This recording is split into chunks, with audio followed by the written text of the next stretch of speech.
Mo. Nnamdi Kanu jailed for warning against jihadist incursion into southern Nigeria. For years before his arrest and abduction from Kenya, Nnamdi Kanu spoke and warned consistently, loudly and repeatedly about what he described as the growing threat of violent insecurity spreading across Nigeria and gradually moving towards the southern regions.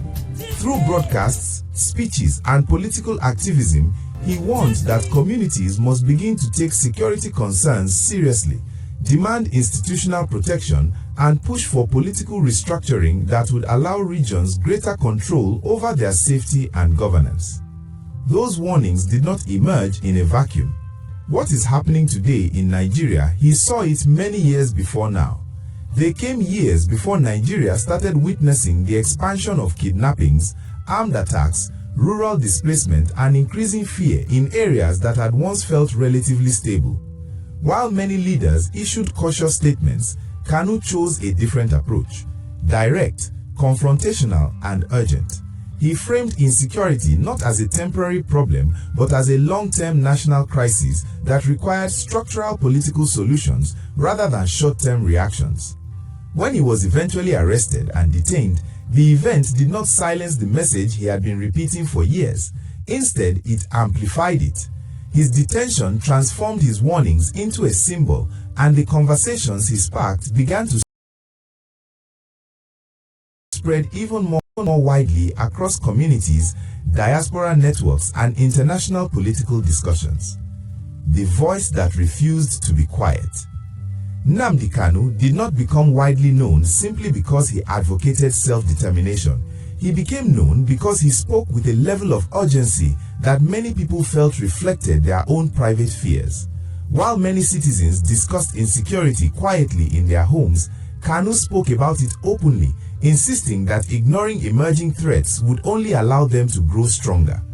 He repeatedly emphasized that political systems must guarantee safety for all regions equally, arguing that any structure unable to provide security and confidence to its citizens would eventually face internal instability. His message was clear: security is not merely a military issue, it is a political and structural issue tied to governance, representation, and regional autonomy. Whether people agreed with his conclusions or not, few could deny that insecurity itself was becoming one of the most pressing national concerns. This is why his warnings resonated strongly among populations already experiencing fear and uncertainty.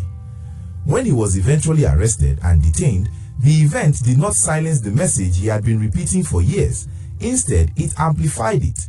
His detention transformed his warnings into a symbol, and the conversations he sparked began to spread even more widely across communities, diaspora networks, and international political discussions. From activist to living symbol. History shows that when outspoken political figures are detained during periods of national tension, they often move from being activists to becoming symbols. This transformation is not created by speeches alone, it is created by the emotional reaction of those who feel represented by the detained figure's message. Nnamdi Kanu's detention placed him in this symbolic position.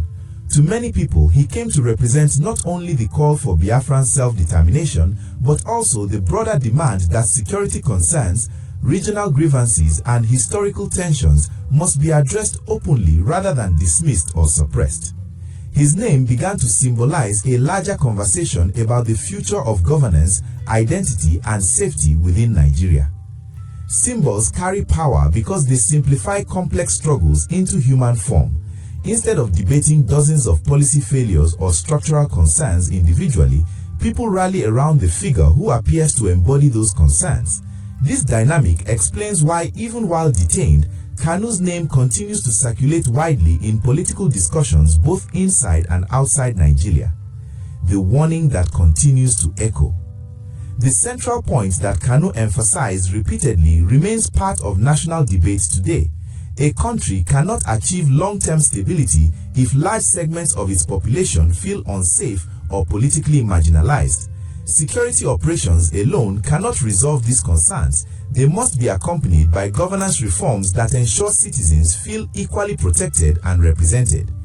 His consistent argument was that ignoring early warning signs of insecurity only allow crises to grow until they become far more difficult to manage.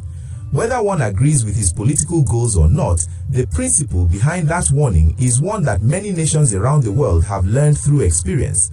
Prevention is always more effective than delayed reaction. Because insecurity remains a continuing challenge, the discussions he pushed into public attention have not disappeared.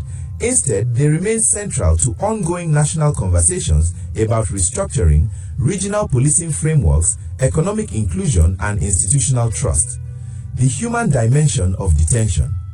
Beyond political arguments, there is also a deeply human dimension to this story. Detaining a prominent activist does not only affect political movements, it affects families, communities, and the emotional atmosphere of regions that feel strongly connected to the detained figure's message. For many people, the issue is not abstract politics, but something they feel emotionally because they believe someone who spoke boldly about their fears is now unable to continue that advocacy freely. This emotional connection explains why the subject continues to generate intense reactions years after the initial arrest. The longer a symbolic figure remains detained, the more firmly that symbolism becomes embedded in public memory. Over time, the legal case becomes only one part of a much larger historical narrative about dissent, activism, and national dialogue.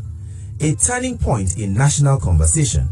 Nnamdi Kanu's case represents more than a single legal proceeding.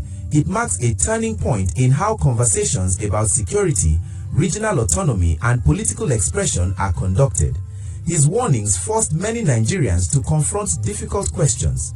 Are current political structures flexible enough to address regional grievances? Are security responses perceived equally protective across all regions?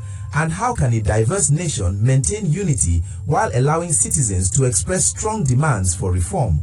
These questions remain open, and they will likely continue to shape national discourse for years to come. Regardless of how political events unfold, the debates he helped bring into spotlight have already altered the tone of discussions about governance and national stability. Conclusion. Nnamdi Kanu consistently warned about what he saw as the growing dangers of insecurity and the need for structural political solutions long before his arrest. Detaining him did not erase those warnings. It transformed them into a symbol that continues to shape conversations across Nigeria and the diaspora.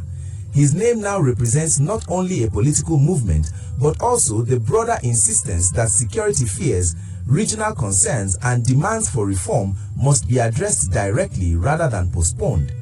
History often remembers moments like this not only for the legal outcomes involved, but for the conversations they ignite. In this case, the conversation is still unfolding, driven by the same central issue that Kanu raised repeatedly. A nation's long-term stability depends on whether its citizens feel safe, heard, and fully included in determining their political future. God bless Mazi Nnamdi Kanu.